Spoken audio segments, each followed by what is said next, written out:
Muy bien, vamos a darte la más cordial bienvenida al curso de Química Orgánica y en esta oportunidad vamos a hablar sobre los enlaces covalentes. Para eso vamos a tratar algunas temáticas que están relacionadas a cómo los electrones comparten de cierta forma los espacios para que los átomos puedan tener una estabilidad desde el punto de vista de la ley del octeto. Veamos un poco la teoría y a continuación unos conceptos clave. Empecemos. Bueno, ya que supimos un poco lo que es la configuración electrónica, vamos ahora a estudiar lo que significaría a través de este concepto entender por qué los átomos a través de sus electrones se pueden de pronto colocarse en contacto para generar un enlace entre los electrones. Yo había advertido en clase que la configuración electrónica era una manera de estabilizar las cargas positivas y negativas que había en un átomo. Era un tema simplemente de equilibrio. Sin embargo, el concepto de la estabilidad va un poco más allá, porque ciertamente en la zona donde hay posibilidades de que las reacciones químicas se lleven a cabo, es decir, donde se encuentran disponibles los electrones de valencia, de acuerdo a un autor llamado Lewis, en esa zona debe cumplirse algo que se conoce como la regla del octeto. ¿Qué es esto? Bueno, es una teoría que dice que en las capas superiores de lo que es un átomo siempre van a haber disponibles o llenos 8 electrones para alcanzar tal estabilidad. Es decir, que en lo posible para que se cumpla el octeto, el átomo debe ceder, dar electrones del medio para que tenga 8 de estas subpartículas atómicas en esta zona. Sin embargo, las cosas no son siempre así. Por ejemplo, en el caso del hidrógeno, solamente necesita de 2 electrones para lograr tal condición de estabilidad, que hay ciertas excepciones a esta regla del octeto. E incluso, si nos remitimos a este último enunciado, de pronto hay electrones que pueden irse más fácil de una región atómica que otra, porque realmente dentro de estas capas de valencia lo que importa es la estabilidad. Veamos el caso, por ejemplo, del litio. El litio tiene una configuración bastante particular porque, bueno, como bien se sabe, su Z es igual a 3. Entonces, en su configuración electrónica tendríamos, para este caso, el primer orbital 1s lleno y el segundo, pues, con un electrón ahí nomás. Este electrón le representa al litio un problema, porque como debería llenarse, y lastimosamente no es así, para el litio es mucho más fácil ceder este electrón al medio y simplemente quedarse en lo posible con esta capa pues totalmente llena y estable. De esa manera pues el litio tendría una carga positiva porque este electrón que está en esta zona que le pertenece lo cedió con facilidad. Asimismo, existen casos donde hay átomos que necesitan de un electrón para alcanzar esa estabilidad en esas capas de valencia.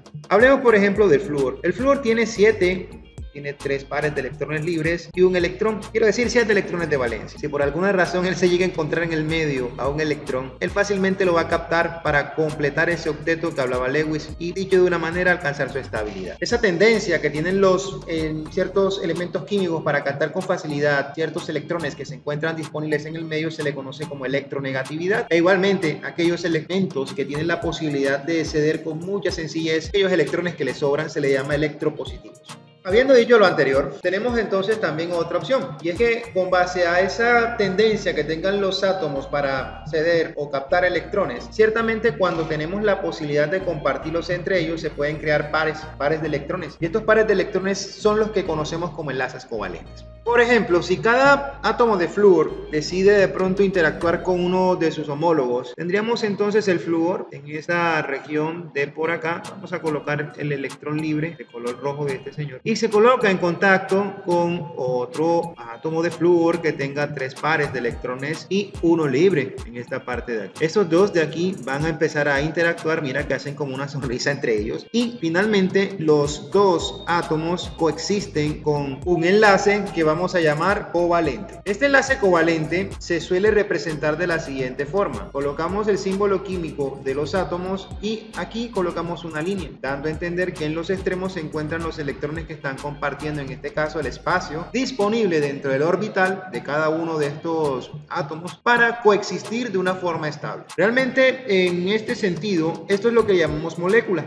El agregado de al menos 2 átomos para, a través de fuerzas llamadas enlaces, mantener la estabilidad. Ahora, aquí faltarían colocar los pares de electrones que tendríamos en esta zona para, digamos que decir que tenemos el octeto en cada uno de los átomos. Por otro lado, tenemos la posibilidad de colocar en contacto átomos de diferente naturaleza. Por ejemplo, si colocamos en este caso al hidrógeno, que pues en su orbital 1s nada más tiene un solo electrón. Y si colocamos en contacto al cloro, que que también hace parte de los halógenos, tiene 7 electrones de valencia, ellos pueden interactuar y de cierta forma producir en ambos casos y para el beneficio de los átomos que están haciendo la interacción de este enlace covalente, una condición de estabilidad mutua. En este sentido, fíjate que el electrón que tiene el hidrógeno le sirve de apoyo al cloro para poder encontrar junto con los 7 que él posee su octeto. E igualmente, el electrón libre que tiene el cloro dentro de su capa de valencia le sirve al hidrógeno para poder completar en su orbital 1s los 2 electrones que le faltan. Entonces, esto es un acuerdo, un beneficio mutuo entre los átomos para que se mantenga la ley del octeto. Esto es lo que se conoce como enlace covalente.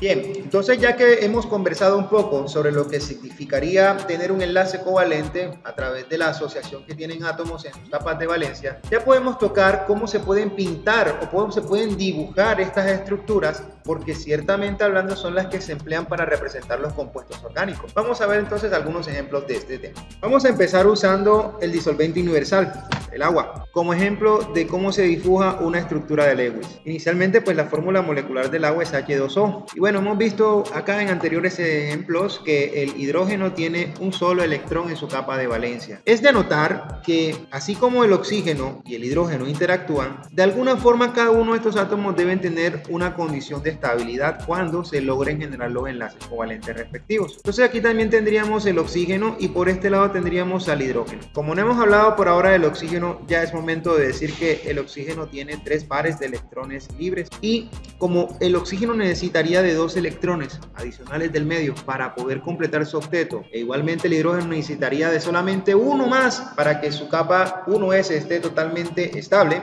Fíjense que en este caso voy aquí a colocarlo de otro color. Este hidrógeno con el oxígeno va a hacer contacto con alguno de esos electrones y igualmente el otro hidrógeno que vamos a tener en el otro lado derecho va a hacer contacto con un electrón libre que tenga el oxígeno, y de esta manera vamos a formar aquí una molécula que básicamente va a estar constituida con 2 enlaces covalentes y 2 pares de electrones libres para el caso del oxígeno. Fíjense que entonces aquí sale una conclusión importante: el oxígeno siempre va a formar 2 enlaces covalentes en lo posible para garantizar su octeto y va a tener 2 pares de electrones libres. Eso no lo olviden nunca. Pero para el caso de moléculas como las que tenemos en la química orgánica, por ejemplo un hidrocarburo sencillo como el metano, en este caso particular tenemos 4 átomos de hidrógeno que hacen contacto con un átomo de carbono. El átomo de carbono más adelante veremos que tiene la posibilidad de relacionarse con 4 átomos más, porque básicamente cumple con un concepto que se llama hibridación de orbitales. Entonces en este caso particular, cuando intentamos ver qué ocurre, el carbono va a generar 4 enlaces covalentes a sus alrededores, esto en su capa de valencia. Esto no se lo olviden nunca tampoco. El carbono no tiene pares de electrones libres y solamente tiene 4 enlaces covalentes. Bien, hagamos uno más. De pronto algún otro compuesto que tenga la posibilidad de tener dentro de su estructura el nitrógeno. En este caso particular hablemos del amoníaco.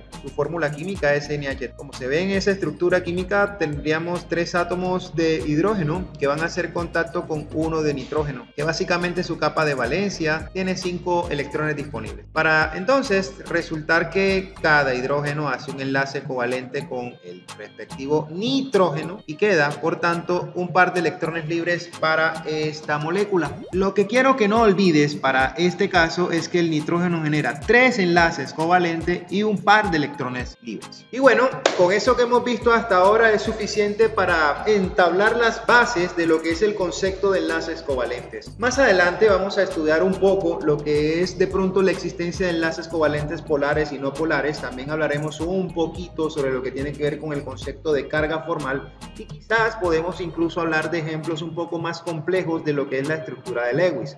Todo esto en los siguientes contenidos que vamos a estar liberando. Por ahora espero haberte sido claro, espero que hayas aprendido algo nuevo y nos vemos en una próxima oportunidad. Nunca pares de crecer.